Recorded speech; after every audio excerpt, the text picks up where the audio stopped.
It is a market where financial assets are created or exchanged. Very simple definition. Financial market is a market where financial assets are created भी और exchange भी.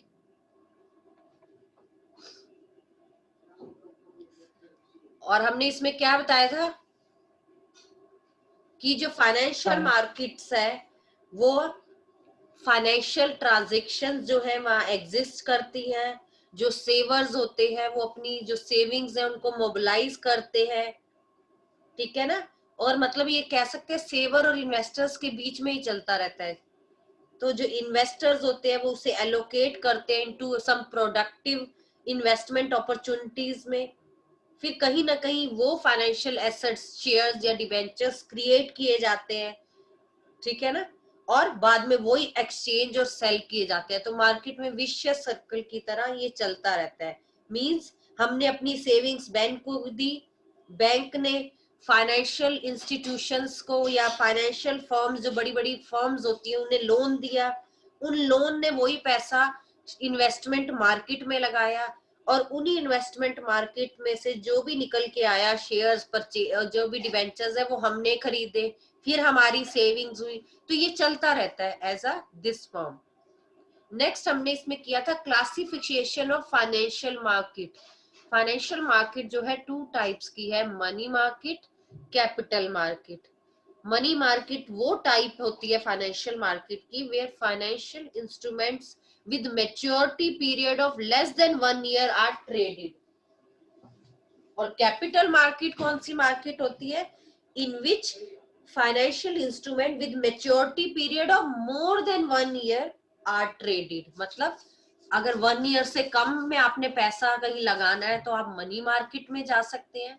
और अगर मोर than 1 year आपने long term के लिए लगाना है, लॉन्ग टर्म सोर्सेज वाली बात आ गई, तो capital market.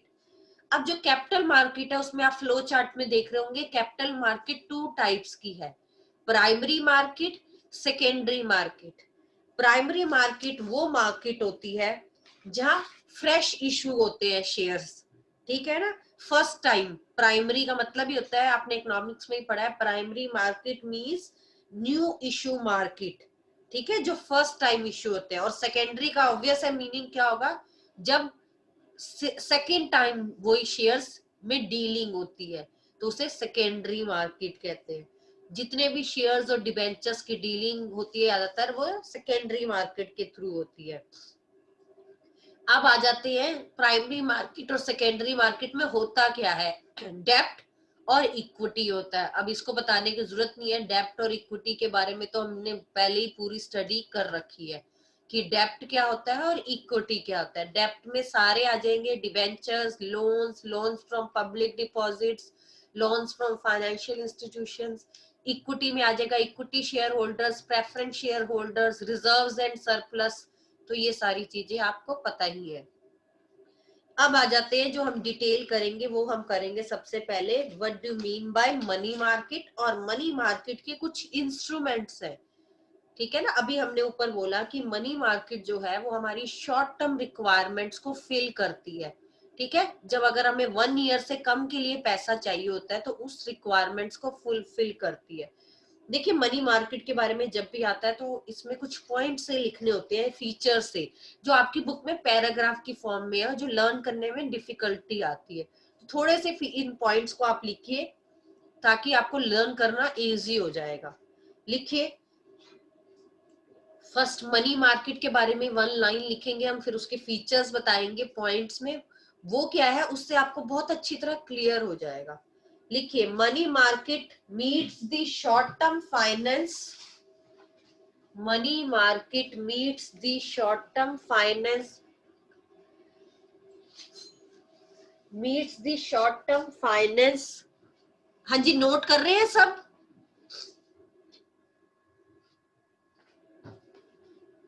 Short term finance requirement of the business.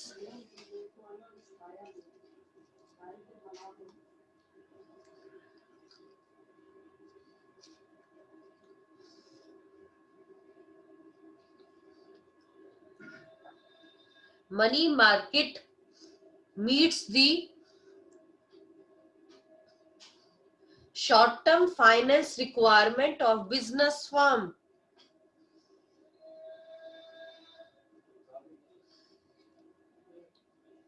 Repeat करना. Money market meets the short-term finance requirement of business firm.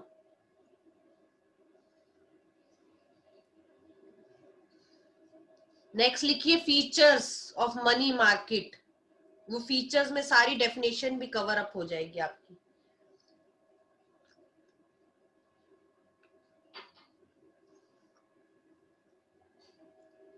Features में फर्स्ट पॉइंट लिखिए, it deals with financial assets.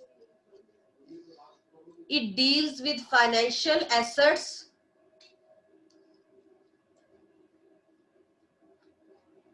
with maturity period of less than 1 year. With the maturity period of less than 1 year.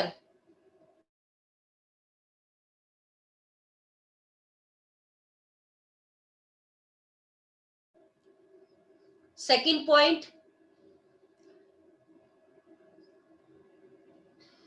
it trades in highly liquid. It trades in highly liquid. अभी मैं meaning बताऊंगी, आप note down करिए. Highly liquid, unsecured short term dept investment, short term dept instruments. It trades in highly liquid, unsecured, short-term debt instruments.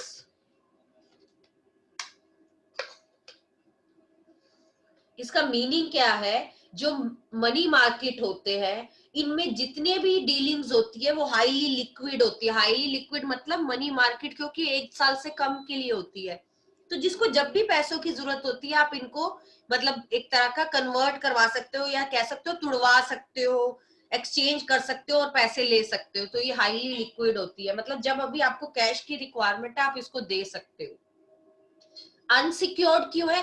क्योंकि कोई security नहीं लगती money market purchase करने में, कोई सिक्योरिटी नहीं रखनी पड़ती क्योंकि एक तरह का लोन टाइप है. तो लोन में तो हमेशा सिक्योरिटी रखनी पड़ती है, क्योंकि ये 1 ईयर से कम की है तो क्या सिक्योरिटी रखनी, इसलिए ये अनसिक्योर्ड शॉर्ट टर्म डेप्ट इंस्ट्रूमेंट होते हैं.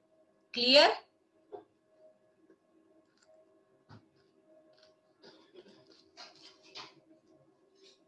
Third is it is low risk market. It is low risk market क्योंकि रिस्क फैक्टर भी इसमें कम होता है.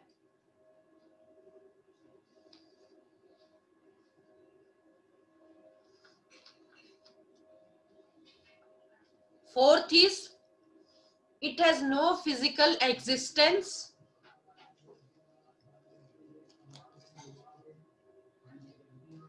It has no physical existence and all transactions are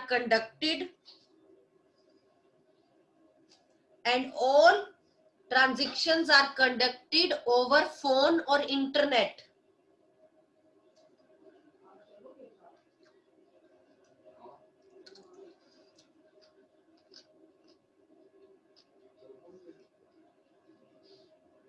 देखिए फिजिकल एग्जिस्टेंस नहीं है, मतलब कोई शॉप नहीं है जहां जाना है और जाके खरीदने हैं. आप घर बैठो फोन पे ही आप खरीद सकते हो, ऑनलाइन होता है सारी payments.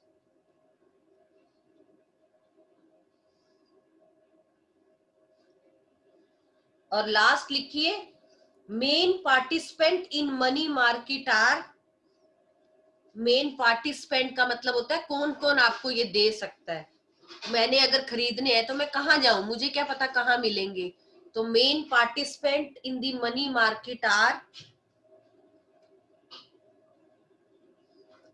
Reserve bank of India, RBI, commercial banks, non banking finance company,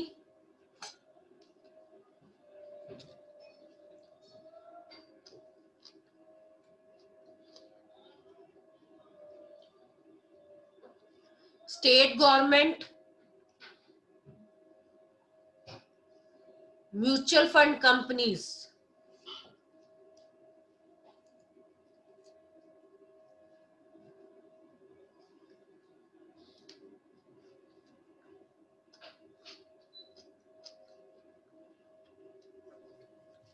clear ma'am features?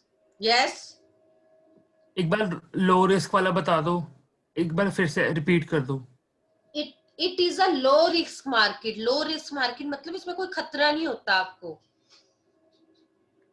खतरा नहीं होता क्योंकि छोटे अमाउंट का होता है। जो बड़े बड़े बिजनेसमैन है उनके लिए इतना रिस्की नहीं होता इसमें पैसा लगाना, लगा लेते हैं। जैसे जिसके पास भी सेविंग्स हो ना, वो मनी मार्केट इंस्ट्रूमेंट्स में जाके परचेज कर लेता है।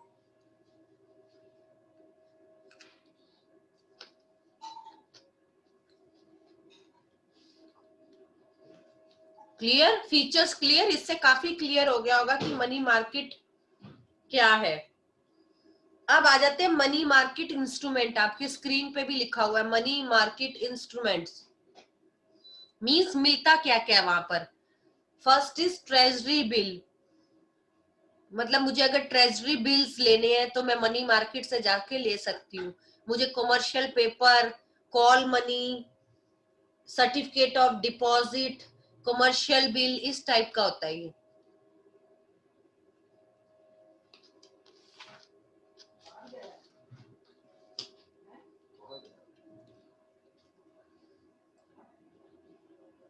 First is treasury bills. होते क्या है ये जनरली जो होते हैं ये शॉर्ट टर्म ना बोरिंग्स होती हैं गवर्नमेंट की। इनका मेच्योरिटी पीरियड वही सेम है, लेस देन 1 ईयर वाले होते हैं ये।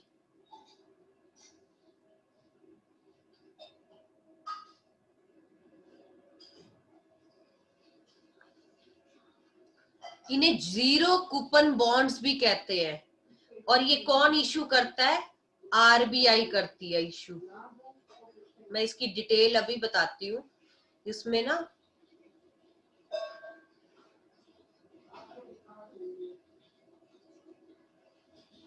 साथ में हम रिवाइज भी चेक कर लेते हैं, कई रिवाइज सिलेबस में कट ना कर दियो, पर ये है हमारे। तो मनी मार्केट जो इंस्ट्रूमेंट्स में फर्स्ट आ जाएगा ट्रेजरी बिल्स। ट्रेजरी बिल्स जो होते हैं वो एक प्रोमिसरी नोट की तरह होते हैं जो इशू करते हैं आरबीआई। आपने 11th में बिल्स ऑफ एक्सचेंज का चैप्टर पढ़ा है, तो उसमें आपको सारा पता होगा कि प्रोमिसरी नोट्स कौन से होते हैं। ये जो इशू करते हैं, ये इशू कौन करता है? आरबीआई करती है। किसके बिहाफ पे आरबीआई इशू करती है? On the behalf of central government of India. और क्यों करती है? To raise the short term requirements. जो छोटी छोटी फाइनेंशियल रिक्वायरमेंट्स होती है, किनको? जो बिजनेसमैन होते हैं मोस्टली वही खरीदते हैं, हमारे जैसा कम खरीदते हैं, ठीक है ना। तो जो भी छोटी मोटी उनको शॉर्ट टर्म फाइनेंशियल रिक्वायरमेंट्स होती है, उसके बिहाफ पे आरबीआई इसे इशू करता है। अब जो ये ट्रेजरी बिल होते हैं, ये आप कह सकते हैं इनका जो मेच्योरिटी पीरियड होता है लेस देन 1 ईयर होता है।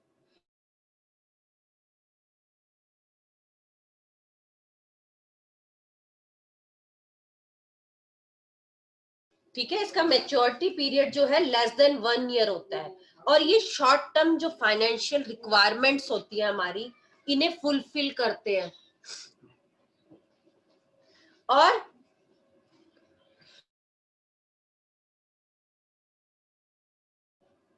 ये हाईली लिक्विड होते हैं। हाईली लिक्विड अभी मैंने ऊपर बताया कि वेन एवर आपको कैश की रिक्वायरमेंट होती है, आप इनको जाके वापस बेच सकते हो। और इनका टाइम पीरियड कहां से होता है? 14 days to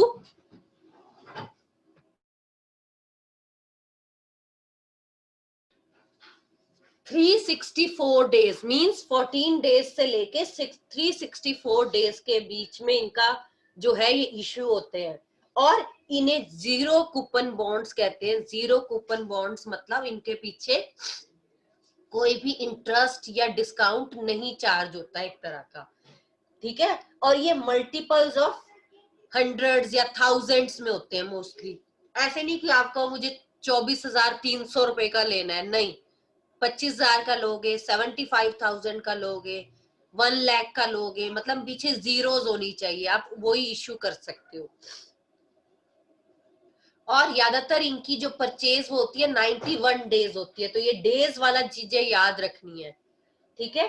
फॉर एग्जाम्पल मैं हूं, मुझे ट्रेजरी बिल्स खरीदने हैं, पहले समझ लेते हैं इसको फिर आपको क्लियर होगा। मुझे ट्रेजरी बिल्स खरीदने हैं, तो मैंने किसी से पूछा तो उन्होंने मुझे कहा आप ना ट्रेजरी बिल खरीद लीजिए 25,000 के, ठीक है।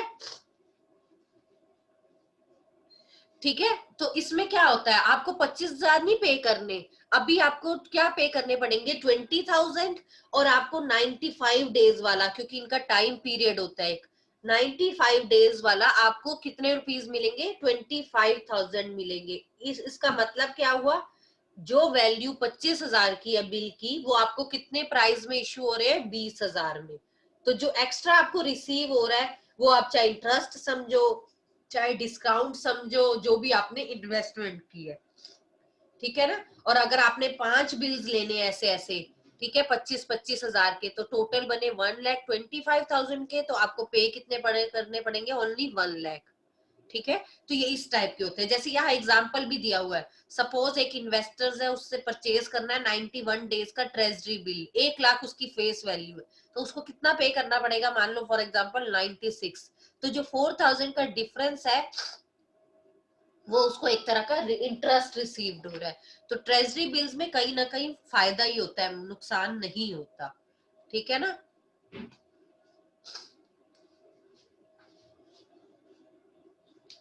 क्लियर, ट्रेजरी बिल के बारे में समझ आया। इनमें ऐसे ही आएगा, और ये तो जैसे पैराग्राफ की फॉर्म में आपको गिवन है ना, आपको ये पॉइंट्स में बताना होगा। तो ट्रेजरी बिल के बारे में नोट डाउन कर लीजिए पॉइंट्स में।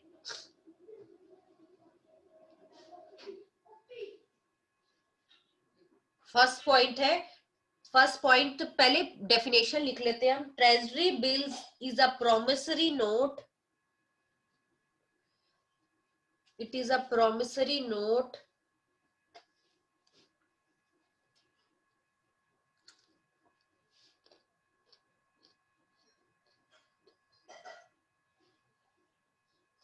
issued by Reserve Bank of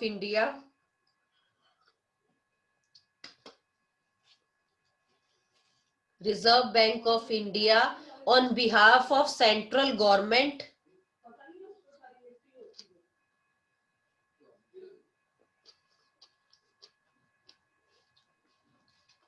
to raise funds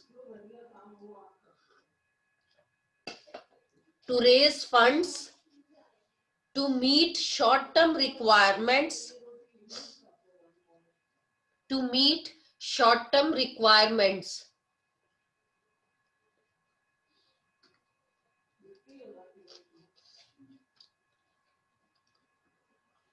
अब लिखिए features of treasury bill are,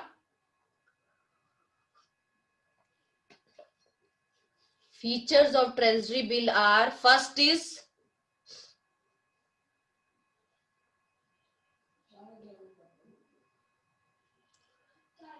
they are the financial instruments with maturity period of less than 1 year. They are the financial instruments with maturity period of less than 1 year.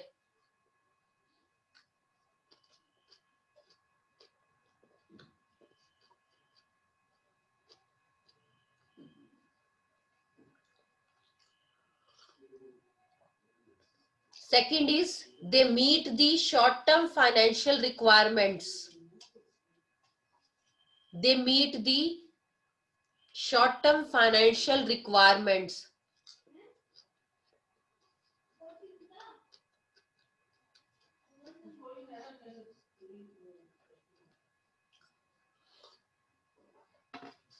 Third is they are highly liquid. They are highly liquid financial instruments.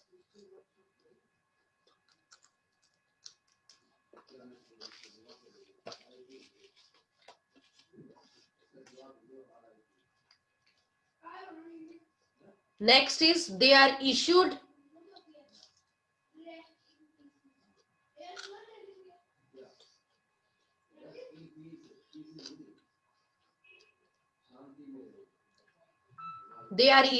as promissory note for the period of 14 to 364 days.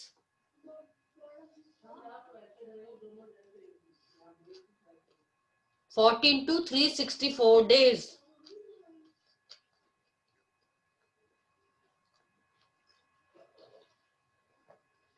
They are also known as zero coupon bonds. Next is they are also known as zero coupon bonds.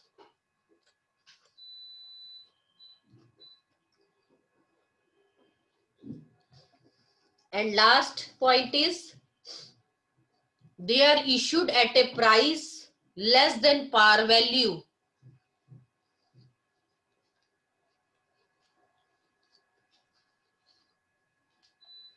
They are issued at a price less than par value and redeem at par value. समझ आई? Par value होती है 100, जैसे मान लो तो ये खरीदे जाते हैं 96 में और मिलते क्या है एंड में? पूरे 100 रुपीज मिलते हैं.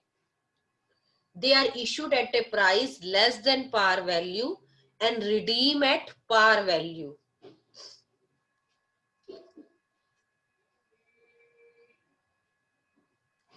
और जो डिफरेंस होता है उसे एज अ ट्रीट करते हैं interest on investment. The difference is treated as, जो 4 रुपए का डिफरेंस हुआ for example, the difference is treated as interest on investment, and they are issued in multiples of 25,000. They are issued in multiples of 25,000.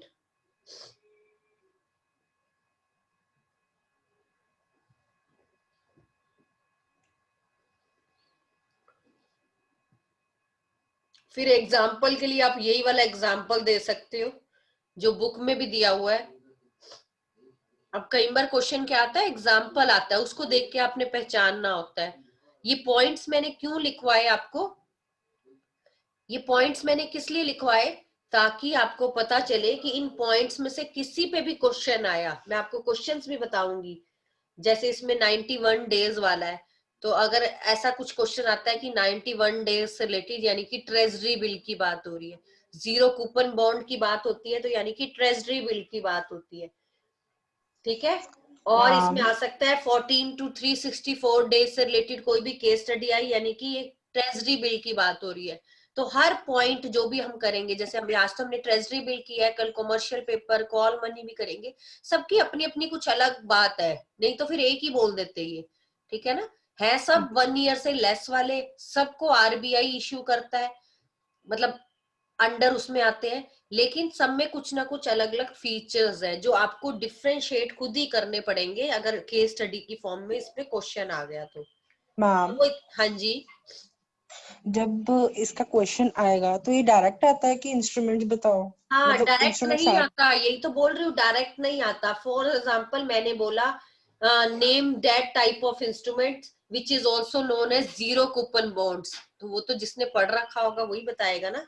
अच्छा, zero नहीं, मतलब मेरा question का मतलब ये है कि अगर केस स्टडी में 3 जैसे कि इंस्ट्रूमेंट पूछ लिए और हमने 3 बता दिए तो उनके बारे में सब कुछ लिखना पड़ेगा? हाँ, डिपेंड कितने मार्क्स का क्वेश्चन है ना, सब कुछ लिखना पड़ेगा. हाँ जी,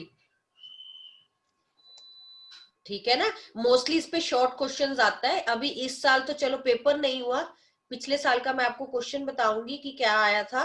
ट्रेजरी बिल पे ही आया था, वो अलग सा क्वेश्चन था और उसमें एक लाइन थी जिससे पता चल रहा था अच्छा ये ट्रेजरी बिल पे पूछा गया. तो कुछ इस टाइप के क्वेश्चंस आते हैं. खासकर 1 मार्क में आपने देखा ही है, थोड़ा अजीब से केस स्टडीज होती है. अब जबकि लॉन्ग में तो आपको फिर इजी हो जाता है बताना, पर 1 मार्क में बहुत डिफिकल्ट हो जाता है पहचानना उसे. पर जब आप लर्न कर लोगे पॉइंट्स, फिर आप इजीली पहचान लोगे, फिर तो कोई प्रॉब्लम ही नहीं है ना.